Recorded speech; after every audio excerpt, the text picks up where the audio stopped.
Darvozada Eldor Suyunov lekin Azim Ahmedov tepdi va gol! Shoh asar ijro etildi Ahmedovdan. Pushka deb ataladi. Darvozabon to'g'ri tushuntiryapti. Men yoshligimda ham zo'r paytlarim ham bu zarbani qaytara olmasdim. To'g'ri tushunlaring degan ma'noda. Azim zarba yo'lladi lekin.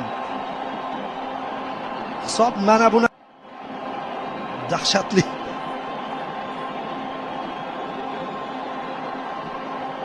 Jamoa sardori mixlab tashladi. Masofa qancha edi o'zi 30 dan ham ziyodroq edi chamamda.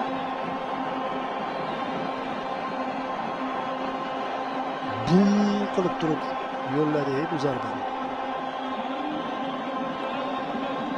To'p borgani sayin ozgina ko'tarilib, yo'nalishini ham o'zgartirib darvozabonni mutlaq karaxt ahvolga tushiradi.